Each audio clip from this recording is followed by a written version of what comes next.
Welcome to Area 51 Raceway. Right now we have this leveled, and what I'm doing is placing the guide where it should go. Now since this chassis has super tall tires and they're big, then the chassis is going to be up a lot higher compared to like if you use the the Paul Gage 28-inch tires, or the 26-inch tires. So these things are big. I think these are 29-inch. So they're real big tires, and what happens is if you solder the guide even up right here, along here, then that guide is going to be way up high. So what I've done was I got the guide tongue that I have in the slot car corner, and if I could find it, it's in the drawer here somewhere as I'm tossing stuff around. So this is the guide tongue right here. What I did was I marked with a marker across from here to here. I put it in my vise and I bent this with my line pliers and hammered it straight. And that's where you have this bend here. So this way I could place it and solder it behind this piece here that I put to put the axle on, because the axle's not soldered on yet. So what I want to do is solder on the guide, and that's probably about where I want it. That should work for me. And then I also made sure that when I solder this, I'll make sure that the tires are in the right spot, which I need to position at. But what I wanted to do first was just check the guide height from here to here, and so far it looks pretty good. I think I'll go with that, because of course you have the brushes and stuff, and that shouldn't be too ridiculous with putting too much spacers. Now if I would have left it the other way, I would have had to stack like 5 of these, and then that's just going to look terrible and it'll create slop. But again, this chassis sits high, so I was able to bend this, which is really easy to bend. And it's, like I said, it's not difficult. You draw your line, a straight line from here to here, and you put it in a little mini vise like I have there, and you put this sticking up and you line it up with the vise jaws across the black line you made, and you get some pliers like I have right here, linesman pliers. And all I did was grab this and then just bend, and then I hammered it down with this end and flattened it on the vise, because I got a nice vise that's flat. Made sure it was straight, and then I had a 90 on it so I could do that.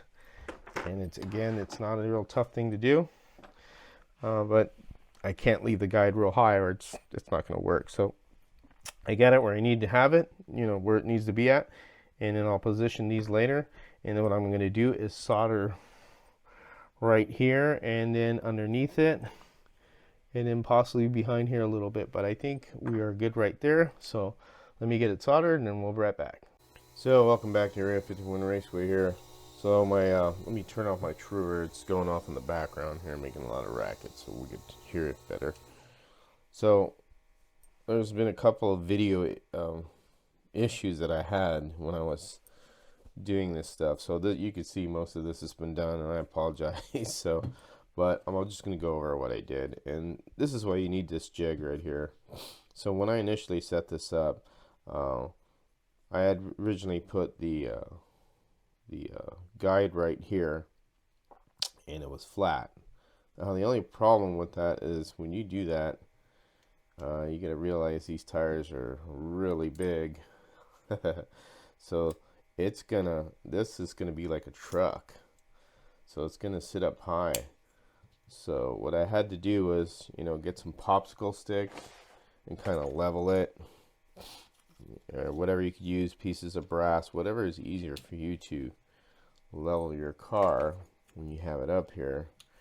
And I think I had 3, which may have been too high, but anyways, I had it like this, just so you see.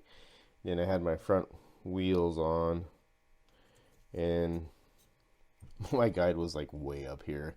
I mean, it was ridiculous. It was way the hell up here, and there's no way I'm going to stack like 20 shims just to get what I need. And that's with this, guide on. It was really like way up here, and that's not going to work. So what I did was I got the guide tongue that I was using. I drew a line here about there, at the straight edge, and it just drill line. What I did is I got on my vise and put it there, and I got it lined up with my vise jaws perfectly. And I actually had this side down, and I bend this, and then I tapped it down and made it a 90.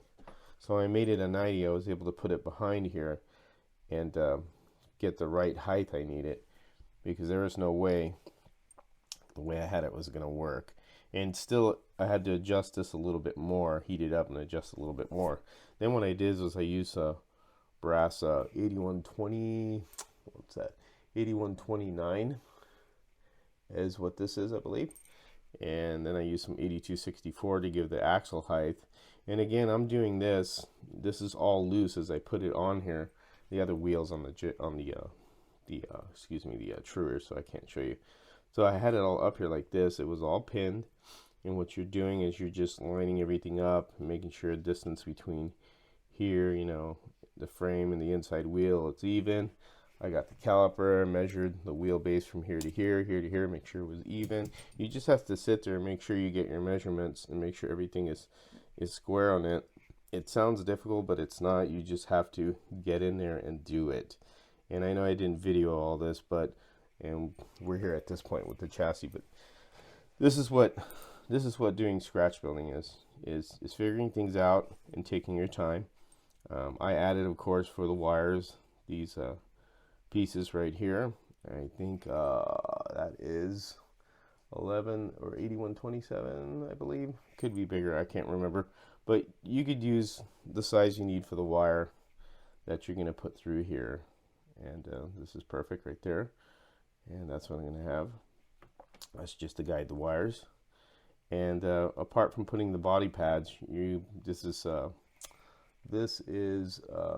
brass 8236. So that's the number, 8236. And then I cut my pieces. I think it was 1.5.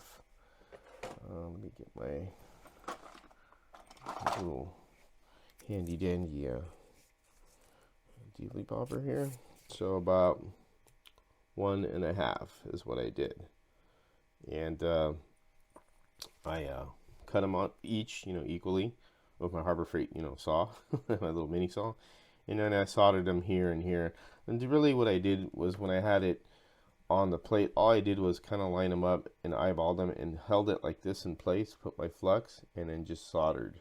I didn't do anything fancy by putting clamps or nothing like that. If you could hold on to the brass and keep it steady and solder one end, then you could solder the other end and let it go, and you'll get your pads on there. It's not very difficult at all. It's fairly simple. I know I didn't do a lot of this on video, but again, like I said, this stuff is really easy. It's not that hard. You just need to jump in and do it.